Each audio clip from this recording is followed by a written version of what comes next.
Good morning, Prachi. Good morning. Shall we start? So, sure, anything. What's the time? 7:59. Give it a minute and then start. Perfect, perfect.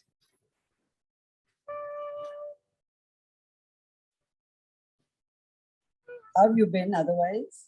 I'm Good? very well, very well. You're in Delhi, right? I'm in Delhi, yes. Learning, growing, evolving. Yeah, it's been a good journey. That's what life is. Yes. Yeah, it's 8 o'clock. Let's start. Perfect. So today's chapter on the introductions to Vedanta has Upāsana Yoga. We'll read about it. Upāsana Yoga can be translated as disciplining and integrating the personality. This is a topic elaborately discussed in the Ashtanga Yoga of Patanjali. Adi Shankaracharya accepts the Ashtanga Yoga of Patanjali and renames it as Samadhi Yoga. Both are the same. Let us see a brief summary of this yoga. We should first know the purpose of disciplining. Why should there be discipline at all? Disciplining the personality is like building or constructing a dam across the river. Why do we construct dams? A lot of water which will wastefully flow into the ocean is conserved by our dam. This is one benefit. Once I conserve this water, it can be utilized for constructive purposes like irrigation, production of electricity, and the like. And this is a second benefit. This is true in the case of our personality also. We have a lot of power, Shakti, inside which is normally wasted. Every human being is a resource of power. Every great event that happens in there is a possibility of that power being wasted also. Once I learned to... No, you've left out a sentence. Every great thing that happens in the world is because of human power. Yes. And whenever there is power, there is a possibility of that power being wasted also. Yes. I don't know if I have the same book as you. That's why I just jumped in. No, it's perfect. Yeah, I missed that line. Thank you so much. All right. Once I learned to conserve my power, I utilize this power for any constructive purpose. Hence, discipline is meant for conserving and channelizing the powers. Ichha Shakti, Jnana Shakti, Kriya Shakti. Ichha Shakti is a power to desire, a wonderful power with which we can seek the highest goal. A dog cannot desire for moksha, but I can. Hence, the power to desire is a great one. Kriya Shakti is a power to act. Jnana Shakti is a power to know. Conserving these powers and utilizing them is a benefit of discipline. What is the principle of discipline? The principle of discipline is quality control and quantity control. In any action that we undertake, not only the quantity, but the quality also is controlled. This control over quantity and quality is the principle of all disciplines. To put this in another language, moderation in everything is the highest discipline. Ati sarvatra varjayat. This will help us in maintaining the quality. Broadly speaking, the scripture talks about discipline at 4 levels. The first discipline is physical discipline, which is discipline of the body. The second is verbal discipline, discipline of speech. The third is sensory discipline, the discipline of the sense organs. And the fourth is mental discipline, which is the discipline of the mind. Let us briefly discuss each one of them. Physical discipline. In physical discipline, we have to pay attention to the physical body and physical activity because a healthy physical body is a basic requisite for any achievement, including moksha. Without health, we cannot accomplish anything. Even if we accomplish anything without health, we cannot enjoy the benefit of our accomplishment. Imagine a person who earns a lot of money by working 24 hours a day, traveling all over the world without any rest, without proper food habits, without following any discipline. He may earn a lot of money, but very soon he finds that his health does not permit him to enjoy the wealth. He never understands the value of health when it is there. We understand its value only when we lose it. But by then, we should have reached a stage from where we cannot get back. Even to have the minimum enjoyment of eating, we should maintain good health. To seek after moksha too, we need to have health. Health is sought after through all the prayers of the Upanishads. A person can never neglect his body. In the Gita, Krishna says that for the sake of health, one has to follow discipline in food, both in quality and quantity. Too much eating is dangerous as too much fasting. Similarly, too much activity is as dangerous as too much inactivity. Activity and rest must be balanced. Eating and fasting should be balanced. Sleeping and waking should be balanced. All these should be disciplined so that the physical body remains fit for studying the Shastras. Yoga, physical exercise, and dietary discipline are some of the methods of keeping the body fit. Anything on this, Dimples? No, I think it's quite self-explanatory. Oh. Second is verbal discipline. The next is verbal discipline. In terms of speech also, there is quality and quantity control. It is significant that the Shastras give a lot of importance to verbal discipline, otherwise called Vak tapas. Vak tapas. Vak tapas. We should avoid argument. Avoiding argument saves a lot of time and energy. Vadaha tyajaha. Tyagya. Vadaha tyagya. In addition to straining relationships and increasing the blood pressure of the persons concerned, it also leads to wastage of time. Avoid gossip. Never talk about others. Finally, avoid worthless talk. That is talk which is not useful to the speaker or to the listener. Talking about the past or the future is also meaningless. Talking about the present based on the past and future is meaningful. Based on the past experience and future possibility, I can talk about the present. Dwelling upon the past and future is worthless. Thus, by avoiding arguments, gossip, and worthless talk, if we plan to speak, we will not have much to speak at all. This way, we can avoid a lot of rumors also. All rumors are born out of indiscipline. We can also avoid hurting others or breaking relationships. This is quantity control. Then, what is quality control? Speech should be non-hurtful, polite, useful, and truthful. If these four conditions are maintained, then that speech is of very good quality. Thus, keeping an eye on the quantity and the quality of my speech is a great discipline. This is accomplished through an alert and deliberate use of one's organ of speech. The third one is sense discipline, sensory discipline. The sense organs are like open doors or gateways, through which the world enters our mind in the form of sound, touch, color, taste, and smell. Words from other people enter my mind. Some sense organs can be closed while some cannot be closed.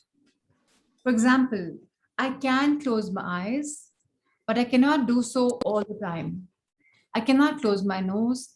I cannot keep my sense organs closed all the time, nor can I keep them open all the time. The sense organs are open when I get into the external world. And whether I like it or not, they enter my mind. When the world enters, it is capable of disturbing and polluting my mind. Therefore, if I do not have discipline, then the world can disturb me. I should have a clear-cut norm as to what I will perceive and what I will avoid. I should learn to avoid anything that can pollute my mind. Dusangaha sarvada tyagya. Thus, Dussanga. Dussanga. yeah, dusanga means bad company, right? Yeah, yeah. Sarvada means Always, tyaga means always. putting it away. Yeah, avoid. Yes. So dusanga sarvada tyaga. Thus avoidance of unhealthy atmosphere is sensory discipline. Even the so-called healthy activities I should avoid overdoing. Avoidance of excess and avoidance of unhealthy exposure is necessary because the sense organs are open gates. Swami Chinmayanandaji has beautifully said, put a board, no admission without permission. Don't make your mind a public toilet to get dirty. This is sense discipline. This is achieved through a life of alertness and discrimination. Prachi, I'd just like to say something here. You know, this, even at a very simple level, we have to live a very alert life. I'll tell you what, you go somewhere or you see a advertisement or you see a magazine and you see a nice handbag or an outfit and, oh, that's nice. That's the first thought, it enters your mind. That is the point at which you need to stop it. Because if you keep thinking about it, the next thought will be, you know, maybe I should buy it. Whether you need it is not at all relevant. Just that desire to buy it is there. So a lot of things we buy unnecessarily out of just, you know, wanting things without really thinking, do we need them? So they always say whatever thought comes, it could even be about eating something. Let's have another laddu or let's have another samosa. Stop it at the point where the thought enters your mind. Because if you entertain it beyond a point, then you will compulsively do what the thought is telling you to do. So that is also kind of mental or sensory discipline. To stop that thought when it arises, say, okay, fine, it's beautiful, but let me look at the next page in the magazine or something like that. That is sensory discipline, that you don't get carried away by everything that enters your mind. I mean, there are beautiful cars, there are beautiful clothes, makeup, cosmetics, whatever it may be. Be prudent in what you want, what you need. Do I really need it or am I just wanting it? Sensory discipline. Yeah. Finally, we have the mental discipline, which is the most important one. In this, we have to take care of several aspects of the mind. There are 4 aspects of the mind to be taken care of for mental discipline. First, relaxation. Mind should enjoy relaxation. Nowadays, everyone is talking of a stressful life and a stress-free life. There is a lot of stress in our present day life. A relaxed mind alone can accomplish anything in life, whether it's spiritual or material accomplishments. Mind should therefore learn to relax. Number 2, concentration. Mind should have capacity to focus. Third, expansion or accommodation. Mind should expand enough to accommodate everyone in the creation. Number 4, refinement. Cultivation of ethical values. To develop these faculties or disciplines of the mind, the scriptures prescribe meditation, otherwise called Upāsana. Upāsana is a wonderful exercise to discipline the mind and to acquire these qualifications. Based on the faculty that we want to develop, meditation also can be classified into 4 varieties. Each type of meditation will develop a particular type of faculty. So the first type of meditation is relaxation meditation. One type of meditation is relaxation meditation in which I develop the relaxing capacity. I do not concentrate on anything. I just want to remain physically and mentally relaxed. It's a wonderful exercise. We have different methods of doing this. One method is mentally visualizing beautiful surroundings like gardens, mountains, sky, ocean. Nature is always relaxed. There's no tension in nature. The trees, the birds, the animals are all relaxed. If there's a cow or a buffalo on a busy road, the animals are relaxed and the human beings alone become tense. In fact, we get more tense seeing the relaxed condition of the animals. This visualization of nature is one method of relaxation. Concentration meditation. The second type of meditation is concentration meditation, in which some activity is given to the mind. This can be either mental worship or of the Lord, or mental recitation of some prayers, or mental repetition of some namas of the Lord. Mental worship can be done elaborately or in a simple manner. I can mentally offer Nevedyam to Diparadhana, Namaskara, Pradikshana, and so on. And I try to do them as realistically as possible. What is the difference between recitation and repetition? In recitation, there may be verses like Sahasranam. The chanting may be in Tamil, Telugu, Kannada, or any language I know. The chanting is done mentally. In repetition, I do not have verses. I have only one mantra like Namah Shivaya or Namo Narayana, which I mentally repeat. Third is the expansion meditation. The third type of meditation is expansion, where I can change my perspective. I look at anything that is vast. It can be ocean meditation, it can be sky meditation. When there is a tree right in front of me, it looks very big because of its height. But the same tree looks small if I look at it from a mountain. Not that the tree has become small, but my perspective has changed. Similarly, as our ego is very big, now our problems are very big. After expansion meditation, our problems become so unimportant as a mosquito bite. The death of someone close, for example, which appears as a very big calamity, becomes acceptable when I look at the millions appearing and disappearing due to the law of nature. It is my mistake that I had wishful thinking that we will continue to exist.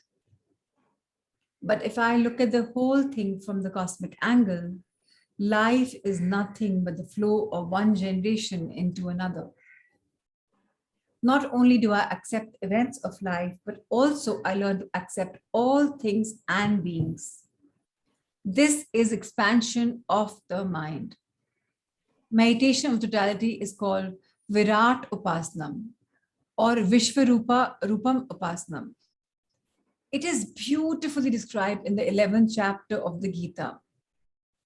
Arjun sees Krishna not as a person, but as the whole universe. It is universal vision. Next comes value meditation. In this meditation, I take up every positive virtue and see its importance in my spiritual life. Satyam, Daya, Shama, etc. I take each value and dwell upon its importance in my spiritual growth.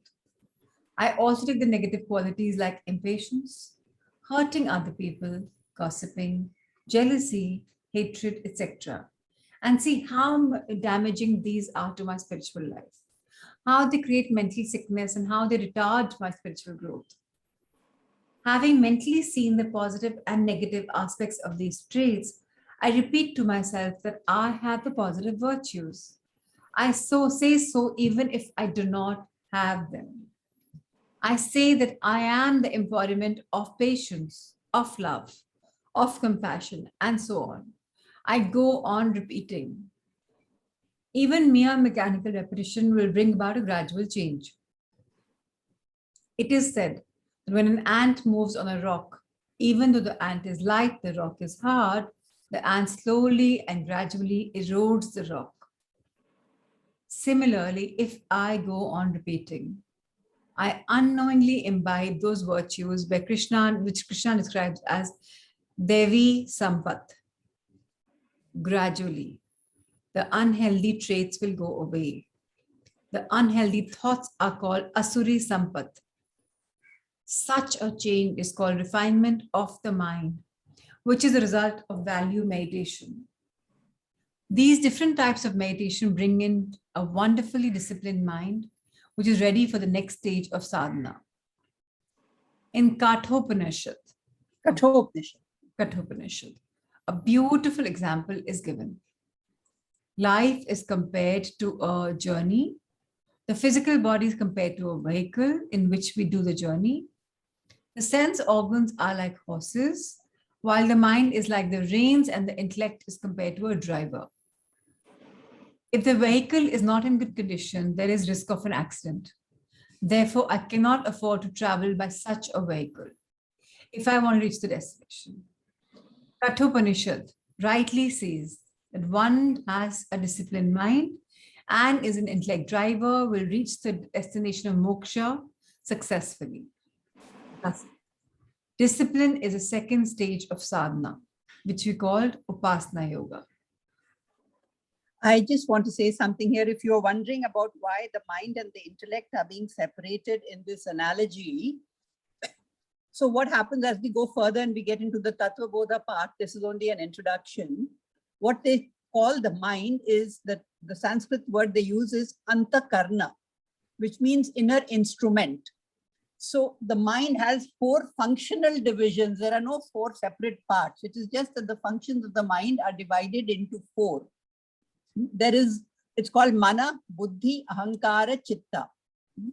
So mana, when they refer to the mind, they refer to the emotional faculty, the vacillating, shall I not? Did I lock the door? Did I leave the door open? Did I close my cupboard? And that, and also emotional is mind.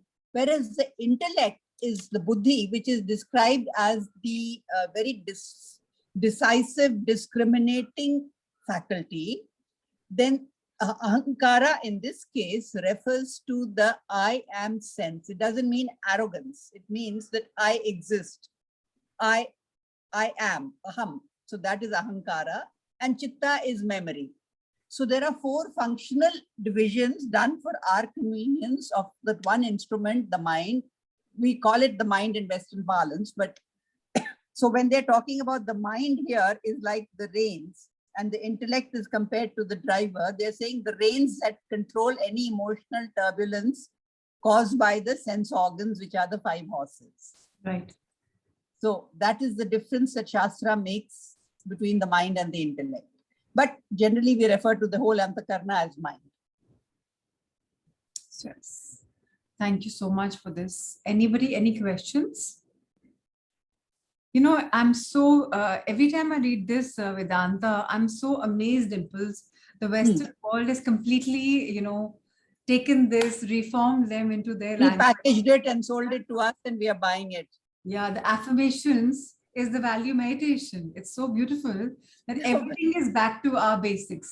I'll tell you what it is. We've got the most incredible culture, our Vedic culture. The problem is that because of that Varna ashram where the Brahmins took over, the other people never really were allowed access to this knowledge initially. Yeah. And then I think society also disintegrated, resentment, all kinds of things happening. So I have to give a lot of credit to Swami Chinmayananda because he is the one who said that I want this knowledge to be available to the common man. So when he started teaching the Upanishads, all these the Pitams, the heads and all, they were very upset. Oh, but this is meant to be a sacred knowledge. It is meant to be a secret knowledge. You cannot give it.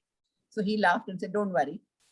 I'm going to give it. You can say what you want. And believe me, it will still be secret because out of the hundreds and thousands, only a very small fraction will come to Vedanta. And out of the hundreds who come to Vedanta, only few will actually understand it.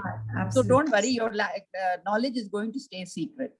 Anyway, so he then started working on people to become teachers and started making sure the texts were properly understood. And they realized that of all the commentaries, it was Adi Shankara who had done the most exhaustive analysis. See, because when he does a bhashyam, he gives reasons as to when he explains a verse, for example, it could be a mantra, it could be a shloka from the Gita. And he says, this is what Lord, for example, he says, this is what Lord Krishna means. Because Sanskrit is a contextual language. The same word can have a different meaning depending on the context. So you have to see what is the topic being discussed, what was when the verses earlier, what were they talking about, and what are the following verses talking about. Therefore, this word here means this. So Shankara wrote a very exhaustive bhashyam on the Gita. So he did that on 10 Upanishads also. And that is what Swami Chinmayananda took on. And so did Swami Dayananda, who was also his disciple, who finally branched out and started his own. What he started was, he started these ashrams. He had a rough time when he left the Chinmaya mission, but he had an incredible intellect. The amount of books he's written, and they're very small books, they're beautiful books. Like where he's talking about Devi Sampatti here, Prachi, there is 4 verses, I think it is chapter 12, where Lord Krishna talks of Devi Sampatti. On that, Swami Chinmayananda has written a brilliant book called The Value of Values. Wow. And he explains it so well. I'll tell you what he says. I mean, okay, one very interesting quote, of course, is a value when the value of the value is of value to you. But what he means is, see, there are certain values which are in our DNA. They are ingrained. They are in creation. Even a thief, as I said, does not want to be stolen from. You know, we all know what is right, what is wrong. Right, right. Now, when you do something wrong, you may get away with it in the short term. You know, it could be anything, cheating somebody or whatever. But the damage is done to your psyche, which is done to your subconscious mind. Because you know that subconscious mind knows that what I did was wrong. Okay, nobody knows about it. Everybody thinks I'm a great guy, but I've done this wrong. So when that happens, what you get is a splintered mind. The pressure builds up in your unconscious mind. You don't even know it. So when you have to do the right thing, you're not doing it for other people's sake. Believe me, you do it for your own sake. Always. Because you want a peaceful mind. You don't want that conflicted, splintered mind. So this Devi Sampati and Asuri, I mean, he didn't take Asuri Sampati. He wrote a beautiful book. We'll do it at some time. He took those values that Lord Krishna talks about and explains them so well. And one of the best values that I really loved in that, and I try and live my life with that, is called Arjavam. Arjavam is alignment of thought, word, and action. Right. A lot of people are thinking something, but they're being very sweet and nice to everybody, but they're probably cursing that person in their mind. And so always make sure that the 3 are aligned. What you think is what you say, and that's what you do. Not think one thing and do another. Or, you know. So Swami Paramarthanand was one of Swami Dayananda's disciples. There was, unfortunately, I don't know what the story is, there was some point of separation where Swami Dayananda left Swami Chinmayananda's ashram and started his own ashrams. And he's no more, these 3-year residential Vedanta courses, which are done at a place called Anaikatti and a few other ashrams of his. I don't know if Rishikesh is doing it, I'm not sure. And he is actually preparing teachers of Vedanta. People go and live there for 3 years. They learn Sanskrit, they learn the Upanishads, and a lot of other supporting texts, you know, the Prakarana Granthas as they are called. And then he wants them to go out to teach this knowledge to the people. Even my Guruji, he's a Vedantic teacher, and he's made an institution where he's training people to become Vedantic teachers. That's very important because, see, it has to be explained properly. We've got it all and we've had it for centuries. Absolutely. We have lost pride in our own culture. Right. That's what happened. But Dimples, that one line on values, Ankur wants to write that down. Can you please repeat that? In fact, I'll tell you what, I'll try and get that book and send it to you at some point. I'm not going out too much, but if I go to the Emphasis office, I'll pick up a copy of Value of Values and post it to you. So a value is a value when the value of the value is of value to you. A value is a value when the value of the value is a value to you. Is of value to you. I mean, it should matter to you. If it doesn't matter, fine, go ahead, live your life to take on all the stress that you don't even know you're taking into your subconscious. But if you value it, then you will follow it. That's what he means. So Ankur, I'm repeating for you. A value is a value when the value of value is of value to you. Value of that value is of value to you. It could be any value. How wonderful. And the other thing they've always said is that the most difficult tapas is your tongue. Yeah. Eating of a talk. So that is the discipline you have to be very careful about. Think before you talk. Yeah. And that's something which people don't. And we're supposed to learn that, yes. Of all the organs, yeah, it's the tongue that is the most dangerous for anybody. Yeah. What you're saying, what you're thinking, I mean, all of that is in a way is in speech. Yeah. So very important. Thank you, Dimples, for this magic morning. Yeah. God bless. Thank you. Thank you so much. Thank you. Thank you.